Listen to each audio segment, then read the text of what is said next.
ನಾನಿವತ್ತು ನಿಮಗೆ ಅಲಸಂದಿ ಕಾಳು ಹಾಗೂ ನವಲಕೋಸು ಹಾಕಿ ಒಂದು ಕೂಟ್ ಮಾಡೋದು ತೋರಿಸ್ತೇನೆ. ಮೊದಲಿಗೆ ಬಿಸಿನೀರಲ್ಲಿ ಕುಕ್ಕರಲ್ಲಿ ಬಿಸಿನೀರು ಹಾಕೋಣ. ಆಮೇಲೆ ನವಲಕೋಸು ಇಷ್ಟು ದೊಡ್ಡದಾಗಿ ಹೆಚ್ಕೊಂಡಿದ್ದೇನೆ, ಇದನ್ನು ಹಾಕೊಳ್ಳೋಣ. ಒಂದು ಸ್ವಲ್ಪ ಅರಿಶಿಣ ಹಾಕೊಳ್ಳೋಣ. ಇದಕ್ಕೆ ಸ್ವಲ್ಪ ಎಣ್ಣೆ ಹಾಕೋಣ.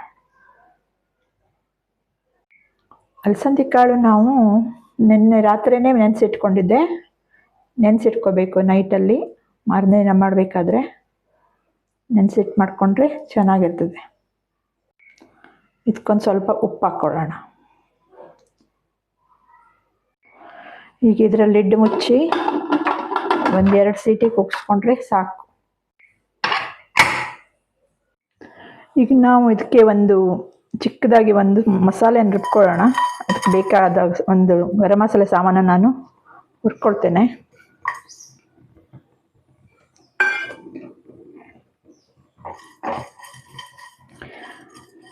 ಇದಕ್ಕೆ ನಾನು ಲವಂಗ ಒಂಚೂರು, ಒಂದೆರಡು ಮೂರು ಲವಂಗ, ಒಂದು ಚಕ್ಕೆ, ಆಮೇಲೆ ಒಂಚೂರು ಚಕ್ರ ಮೊಗ್ಗು, ಪತ್ರಿ, ಕಾಳುಮೆಣಸು, ಒಂದು ನಾಲ್ಕು ಗೋಡಂಬಿ ಹಾಕಿ ಹುರಿತಾ ಇದ್ದೇನೆ.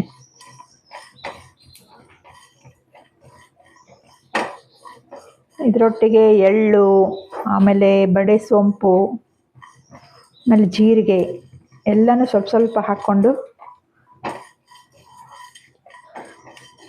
ಸ್ವಲ್ಪ ಚಟಪಟ ಅನ್ನೋವರೆಗೆ ಹುರ್ಕೋಬೇಕು.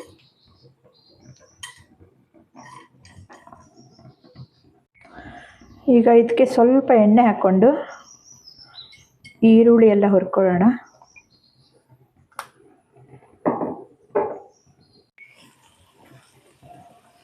ಹಾಗೆ ಬೆಳ್ಳುಳ್ಳಿ, ಶುಂಠಿ,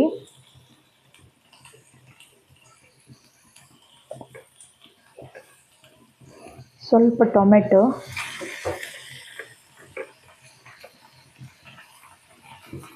ಹಾಕಿ ಹುರ್ಕೊಳ್ಳೋಣ. ಸ್ವಲ್ಪ ಸಾಫ್ಟ್ ಆದರೆ ಸಾಕು. ಈ ಅಲಸಂದಿ ಕಾಳಿನ ಕೂಟು ಯಾವುದು ಅನ್ನಕ್ಕೆ, ಚಪಾತಿಗೆ, ರೊಟ್ಟಿಗೆ, ಪೂರಿಗೆ ಯಾವುದಕ್ಕಾದರೂ ತುಂಬ ಚೆನ್ನಾಗಿರ್ತದೆ.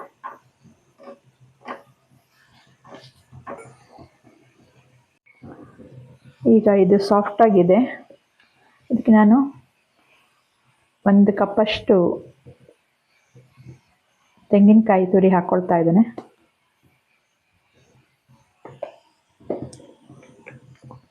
ಇದಕ್ಕೆ ಒಂದು ಸ್ವಲ್ಪ ಕೊತ್ತಂಬರಿ ಸೊಪ್ಪು. ಇದಕ್ಕೆ ನಾನು ಒಂದು ಸ್ಪೂನಷ್ಟು ಧನಿಯಾ ಪೌಡರ್, ಒಂದೆರಡು ಸ್ಪೂನ್ನಷ್ಟು ಮೆಣಸಿನ ಪುಡಿ, ಕೆಂಪು ಮೆಣಸಿನ ಪುಡಿ,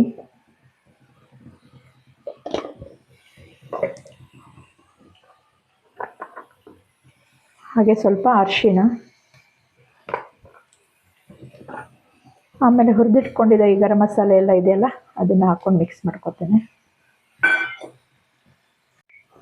ಇದೆಲ್ಲ ಒಂದ್ಸಲ ಮಿಕ್ಸ್ ಮಾಡ್ಕೊಳ್ಳೋಣ.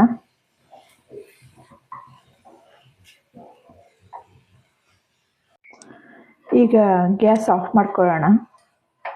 ಸಾಕು, ಇಷ್ಟೇ. ತುಂಬ ಸಿಂಪಲ್ ಆಗಿದೆ, ನೀವು ಆರಾಮಾಗಿ ಮಾಡ್ಕೋಬೋದು. ಮಧ್ಯಾಹ್ನದ ಊಟಕ್ಕೆ, ನೈಟ್ ಊಟಕ್ಕೆ, ಚಪಾತಿ ಜೊತೆಗೆ, ರೊಟ್ಟಿ ಜೊತೆಗೆಲ್ಲ ತುಂಬ ಚೆನ್ನಾಗಿರ್ತದೆ.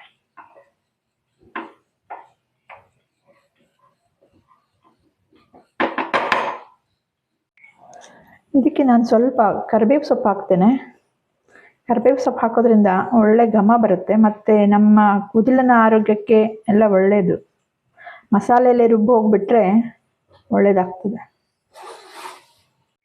ಇವಾಗ ಇದು ತಣ್ಣಗಾಗಿದೆ, ಮಿಕ್ಸಿ ಮಾಡ್ಕೊಂಡು ಬರೋಣ. ಈಗ ಅಲಸಂದಿ ಕಾಳು ಹಾಗೆ ನವಲಕೋಸನ್ನು ಬೇಯಿಸ್ಲಿಕ್ಕೆ ಇಟ್ಟಿದ್ನಲ್ಲ, ಬೆಂದಿದೆಯಾ ನೋಡೋಣ.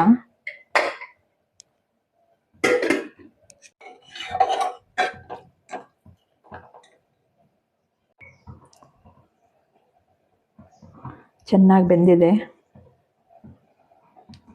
2 ಸೀಟಿ ಸಾಕು ಇದಕ್ಕೆ.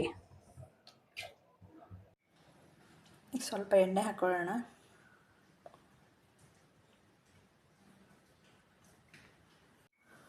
ಸ್ವಲ್ಪ ಸಾಸಿವೆ, ಸ್ವಲ್ಪ ಜೀರಿಗೆ,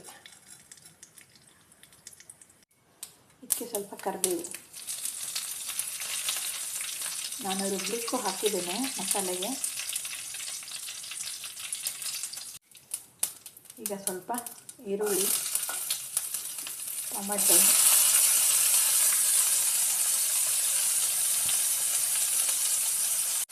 ಹಾಕ್ಕೊಂಡು ಸ್ವಲ್ಪ ಫ್ರೈ ಮಾಡೋಣ.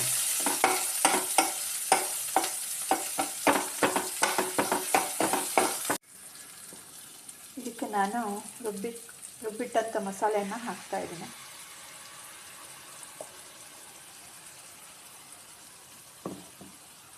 ಇದು ಎಣ್ಣೆಯಲ್ಲಿ ಸ್ವಲ್ಪ ಫ್ರೈ ಆಗಲಿ ಚೂರು.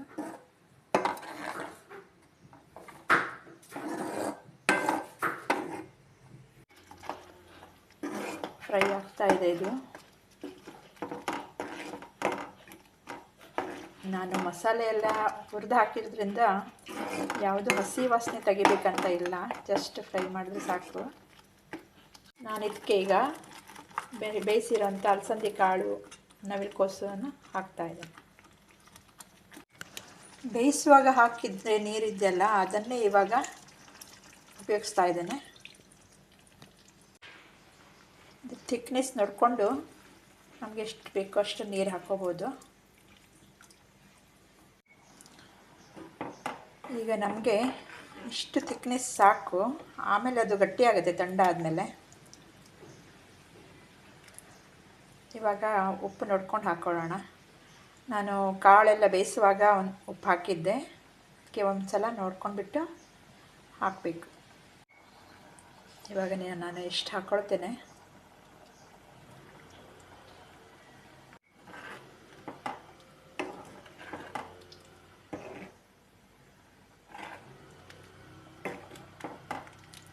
ಇದು ಚೆನ್ನಾಗಿ ಒಂದು ಕುದಿ ಬರಲಿ, ಒಂದು ಕುದಿ ಬರೋವರೆಗೆ ಬಿಡೋಣ. ಸ್ವಲ್ಪ ಲಿಡ್ ಮುಚ್ಕೊಳ್ಳೋಣ. ಈಗ ಸೈಡಿಂದ ಇದ್ರ ಎಣ್ಣೆ ಬಿಡ್ತಾ ಇದೆ. ಈಗ ನಾನೊಂದು ಸ್ವಲ್ಪ ತುಪ್ಪ ಹಾಕ್ಕೊಳ್ಳೋಣ. ತುಪ್ಪ ಒಂದು ಟೇಸ್ಟ್ ಕೊಡುತ್ತೆ, ಒಂದು ಒಳ್ಳೆಯದು.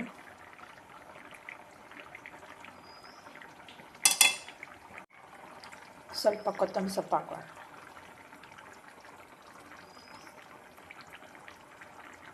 ಇನ್ನು ನಮ್ಮ ಅಲಸಂದೆ ಕಾಳಿನ ಕೂಟು ರೆಡಿಯಾಗಿದೆ.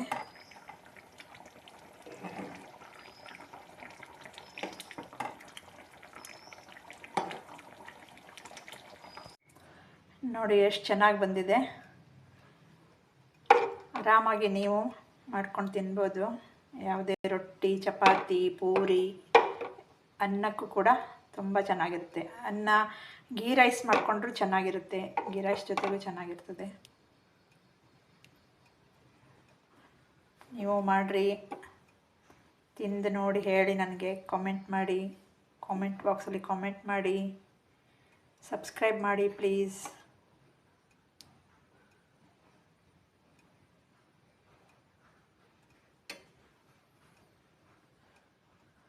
Thank you.